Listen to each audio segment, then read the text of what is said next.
ಮುದ್ದುರಾಮ ಮಂಜರಿ. ಇಂದು 39ನೇ ದಿನದ ಸಾಹಿತ್ಯ ಸತ್ಸಂಗ, ಸಾರ ರೂಪದ ಒಂದು ಪರಿಚಯ. ಪ್ರಕರಣ 12. ಬದುಕ ಬಿಡು ನೀ ಬದುಕು, ಬದುಕ ಬಿಡು ನೀ ಬದುಕು. ನಿನ್ನೆ ಆ ಜನ್ಮದಿನದ ಬಗ್ಗೆ ಒಂದು ಚೌಪದಿ ಇದೆ. ಎಷ್ಟು ವರುಷ ಬದುಕಿದೆ ಈ ಅವಧಿ ಬದುಕಲ್ಲ, ಕಳೆದ ದಿನ ಗುಣ ಹೇಗೆ ಅದು ನಿಜ ಬಾಳು. ಜನ್ಮದಿನ ಆಚರಿಸಿ ಈಡಾಗದಿರು ನಗೆಗೆ, ಯೋಗ್ಯತೆಗೆ ಆದ್ಯತೆಯೋ ಮುದ್ದುರಾಮ, ಯೋಗ್ಯತೆಗೆ ಆದ್ಯತೆಯೋ ಮುದ್ದುರಾಮ. ಹಬ್ಬ, ಜನ್ಮದಿನ, ನಾವು ಹುಟ್ಟಿದ ಹಬ್ಬ, ಬರ್ತ್ಡೇ, ಏನು ಸಂಭ್ರಮ, ಏನು ನಿರೀಕ್ಷೆ, ಎಂತಹ ಕೇಕು, ಎಷ್ಟೊಂದು ಅಲಂಕಾರ, ಹೊಸ ಹೊಸ ಡ್ರೆಸ್ಸು. ಇವೆಲ್ಲ ಜನ್ಮದಿನ ದಿವಸ ನಾವು ತರಿಸ್ಕೊಂಡು ಆಚರಿಸೋ ಪದ್ಧತಿ ಬರ್ತದೆ. ಮತ್ತು ಆ ಕೇಕ್ ಮೇಲೆ ಮ್ಯಾಣಬತ್ತಿ ಇಟ್ಟು ಅದರ ಸುತ್ತಲೂ ಡಾನ್ಸ್ ಮಾಡಿ ಆ ಮ್ಯಾಣಬತ್ತಿ ಹತ್ತಿದಂಥ ಆ ಜ್ಯೋತಿಯನ್ನು, ಆ ಮಹಾಜ್ಯೋತಿಯನ್ನು ಉಫ್ ಅಂತ ಊದಿ ಆರಿಸಿಬಿಡೋದು ಎಂಥ ಒಂದು ಅಸಹ್ಯ ಪದ್ಧತಿ ಅಂತ ನನ್ನ ಅಭಿಪ್ರಾಯ. ಜನ್ಮದಿನ ಆಚರಿಸಬೇಕಾದ್ರೆ ನಾನು ಹೋದ 1 ವರ್ಷದವರೆಗೆ ನಾನು ಏನು ಮಾಡಿದ್ದೆ? ಸಾರ್ಥಕತೆಯ ಬದುಕನ್ನು ಬದುಕಿದ್ದೇನೆಯಾ? ಸಾರ್ಥಕತೆಯ ಬದುಕನ್ನು ಬದುಕಿದ್ದೇನೆಯಾ? ನಾನು ಯೋಗ್ಯನಾಗಿದ್ದೇನೆಯಾ ಎಂಬುದನ್ನು ವಿಚಾರ ಮಾಡಬೇಕು. ಅದನ್ನೇ ಇಲ್ಲಿ ಮುದ್ದುರಾಮ ಹೇಳ್ತಾ ಇದ್ದಾನೆ. ಪ್ರಜ್ಞಾವಂತರು ವಿಚಾರ ಮಾಡಿ ಹೇಳ್ತಾರೆ, ಆತಪ್ಪ ನೀವು ಇಲ್ಲಿವರೆಗೆ ಈ ಬದುಕಿರೋವರೆಗೆ ನೀ ಏನು ಮಾಡಿ? ಒಳ್ಳೆಯದನ್ನು ಮಾಡಿಯಾ ಇಲ್ಲೋ? ಅದರ ಅವಲೋಕನ ಮಾಡೋ ದಿವಸ ಒಂದು ವಿಚಾರ. ಎರಡನೇದಂದ್ರೆ ಬಹಳ ಕಠಿಣವಾದ ವಿಚಾರದ ಇದು, ಬಹಳ ಖಡಾಖಂಡಿತ ವಿಚಾರದ ಇದು. ನೀನು ಎಷ್ಟೋ ವರ್ಷ ಬದುಕೋದನ್ನು ಕಾಲಪುರುಷ ನಿರ್ಣಯಿಸ್ಕೊಂಡು ಬಿಟ್ಟಾನ. ಈ 1 ವರ್ಷ ಏನು ಬಂತಲ್ಲ, ಈ ಜನ್ಮ ದಿನ 1 ವರ್ಷ ಏನು ಮುಗಿತಲ್ಲ, ಕಡಿಮೆ ಆತದು. ಅದು ಕಡಿಮೆ ಆಯ್ತು. ನೀನು ಆ ಮಹಾಮರಣದತ್ತ ಮುಂದೆ ಹೋದಿ. ಇದು ಭಾಳ ಮಂದಿಗೆ ವಿಚಾರ ಮಾಡೋದೇ ಇಲ್ಲ.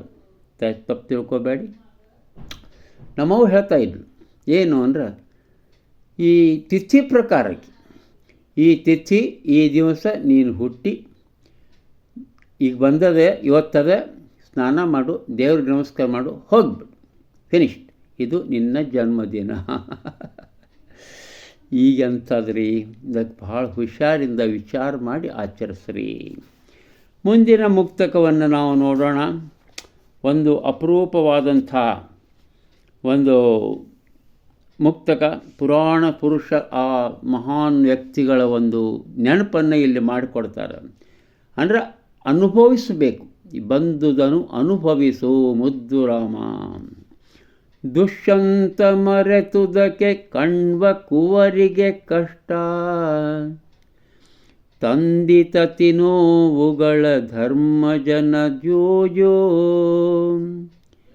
ಋಷಿಗಳಿಬ್ಬರ ಕದನ ಮುಳುವಾಯ್ತು ರಾಜನಿಗೆ, ಬಂದುದನ ಅನುಭವಿಸೋ ಮುದ್ದುರಾಮ. ಜೀವನದಾಗೆ ಯಾವುದೋ ಕಾರಣಗಳಿಂದ ಏನೇನೋ ಬರ್ತಾವೆ. ಅದು ಯಾಕೆ ಬರ್ತಾವೆ? ನಿಮ್ಮ ಅದೃಷ್ಟ, ವಿಧಿ ಅನ್ಬೋದು, ಏನೇನೋ ಆಗ್ತಾವೆ. ಇಲ್ಲೇ ಪಾಪ ಶಕುಂತಲೆಗೆ ತನ್ನ ಗಂಡನ ದುಷ್ಯಂತ ಅವನ ನೆನಪಿನೊಳಗೆ ಬಂದ ಋಷಿಯನ್ನು ತಾನು ಸತ್ಕರಿಸಲಿಲ್ಲ, ಶಾಪ ಬಂದ್ಬಿಡ್ತು. ಆ ಕಷ್ಟ ಬಂತು. ಧರ್ಮರಾಜ ಪಗಡಿ ಆಟದಾಗ ಮೋಹಗೊಂಡಿದ್ದ, ಆಟ ಆಡಿದ, ಎಷ್ಟೊಂದು ಕಷ್ಟವನ್ನು ಅನುಭವಿಸಿದ. ಹರಿಶ್ಚಂದ್ರ ನೋಡ್ರಿ, ಎಲ್ಲಿಯೋ ಆ ಋಷಿಗಳು, ಆ ದುರ್ವಾಸ ಮತ್ತು ಯಾರವ ವಸಿಷ್ಠ ಎಲ್ಲಿಯೋ ಕೂತಾರ, ಎಲ್ಲಿಯೋ ಮಾತಾಡ್ತಾ ಪಣ ಕಟ್ಟ್ಯಾರ. ಇಲ್ಲಿ ಹರಿಶ್ಚಂದ್ರಗೆ ಕಾಟ. ಅದು ಈ ಬಂದದ್ದನ್ನು ಅವರು ಅನುಭವಿಸಿದರು ತಮ್ಮ ಸತ್ಯ ಮಾರ್ಗವನ್ನು ಬಿಡದೆ. ತಾವು ಹರಿಶ್ಚಂದ್ರ ಸತ್ಯ ಮಾರ್ಗವನ್ನು ಬಿಡದೆ ಅನುಭವಿಸಿದ. ಅದನ್ನೇ ಉಪದೇಶ ಮಾಡ್ತಾ ಇದ್ದಾನೆ ಮುದ್ದುರಾಮ ಇಲ್ಲಿ. ಬಂದುದನು ಅನುಭವಿಸೋ ಅಂಥದ್ದೇ ಇನ್ನೊಂದು ಶ್ಲೋಕ, ಇನ್ನೊಂದು ಚೌಪದಿ. ಭೋಗವೋ ಯೋಗವೋ ಜಾಲವೋ ಲೀಲೆಯೋ ವಿಜಯವೋ ಅಪಜಯವೋ ಬೆಳಕೋ ಕಾರ್ಮುಗಿಲೋ ದುಗುಡವೋ ಮೋದವೋ ದಂದುಗವೋ ಮಂಗಳವೋ ಹೊಂದಿಕೋ ಇರುವುದಕ್ಕೆ ಮುದ್ದುರಾಮ.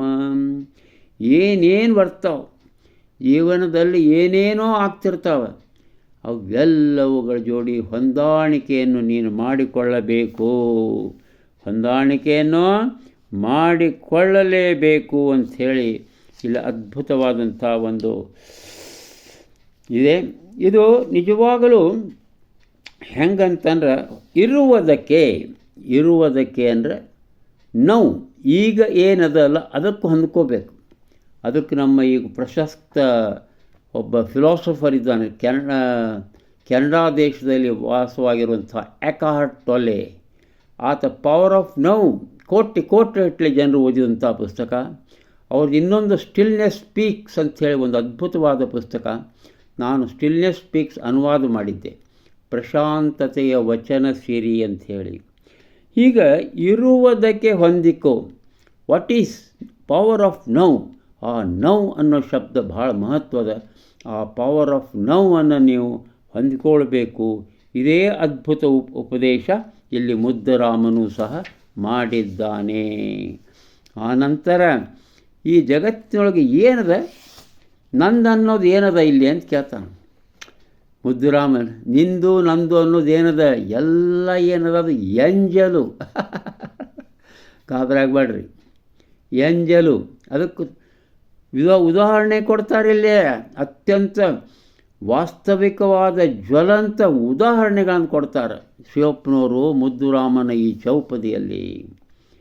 ನಿನದೇನೇನಿದೆಯೋ ಎಲ್ಲ ಎಂಜಲು ಇಲ್ಲಿ, ಕರುವಿನೆಂಜಲು ಹಾಲು ತನಿಕೆಚ್ಚಲಂತೆ, ಮೀನಿನೆಂಜಲು ಕಡಲು ದುಂಬಿಯಂಜಲು ಜೇನು, ದೇವನೆಂಜಲು ಲೋಕ ಮುದ್ದುರಾಮ. ಮಜಾ ಅನ್ನಿಸ್ತಲ್ಲ ಆ ಚಿಂತನೆ, ಭಾಳ ಮಜಾ ಅನ್ನಿಸ್ತದೆ. ಏನಪ್ಪ ಇದು, ಎಷ್ಟೊಂದು ಅದ್ಭುತವಾದ ಚಿಂತನೆ ಅಂತ ಅನ್ನಿಸ್ತು. ಖರೆ ಅದು ಇರೋದು ಖರೆ. ನೀರು ಕೆರೆಯೊಳಗಿರಲಿ, ಎಷ್ಟೊಂದು ಮೀನುಗಳು ಪುಸು ಬಿಡ್ತಾ ಇರ್ತಾವೆ, ಅದು ಎಂಜಲಲ್ಲ. ಕಡಲಿನೊಳಗೆ ಅಲ್ಲೇ ತಿಮಿಂಗಲ ಇಂಥವೆಲ್ಲ ಅವು. ಆಮೇಲೆ ನದಿ ನೀರೊಳಗೂ ಏನೇನೋ ಇರ್ತಾವಲ್ಲ, ಎಲ್ಲ ಅವು ಏನೇನೋ ಉಗುತ್ತಿರ್ತಾವೆ. ಇನ್ನು ಜೇನು ದುಂಬಿ ಹೋಗಿ ಆ ಜೇನು ಹೀರ್ಕೊಂಡು ಬಂದು ತನ್ನ ಇದ್ರೊಳಗೆ ಇಟ್ಟಿರ್ತದೆ. ಆ ಜೇನು ಗೂಡಿನೊಳಗೆ ಅದು ಶೇಖರಣೆ ಮಾಡ್ತಲ್ಲ, ಅದೇನು ಅದು ದುಂಬಿಯ ಎಂಜಲು. ಅದಕ್ಕೆ ಈ ಲೋಕವೆಲ್ಲ ಎಂಜಲು. ಇದು ಯಾರ್ದು? ಇದು ಯಾರಿಟ್ಟಾರಂದ್ರೆ ದೇವರು, ಈಶ್ವರ. ಅದ್ಭುತವಾದ ಚಿಂತನಾ ಪರದ ಒಂದು ಇದು ಈ ನೋಡಿ. ಇನ್ನು ಮುಂದಿನ ಯಾವತ್ತಪ್ಪ ಅದು ಅಂದರೆ ನಿಮ್ಗೆ ಆಶ್ಚರ್ಯ ಅನ್ನಿಸ್ತದೆ. ನಾವು ನಮ್ಮ ಜೀವನದೊಳಗೆ ಗುರಿ ಇರಬೇಕು, ಒಂದು ಸಾಧನೆ ಮಾಡಬೇಕು. ಹೆಂಗೆ? ಗುರಿ ಇರಲಿ ಬಾಳಿನಲಿ, ಸಾಧಿಸುವ ಛಲವಿರಲಿ, ನೇರ ನಡೆ ನುಡಿ ಇರಲಿ, ಭಾವಹದವಿರಲಿ, ಶಿಸ್ತು ಶ್ರದ್ಧೆಗಳಿರಲಿ. ಕೈಕೊಂಡ ಕಾರ್ಯದಲ್ಲಿ ಒತ್ತು ಕೊಡು ಸಾಧನೆಗೆ ಮುದ್ದುರಾಮ. ಒತ್ತು ಕೊಡು ಸಾಧನೆಗೆ ಮುದ್ದುರಾಮ.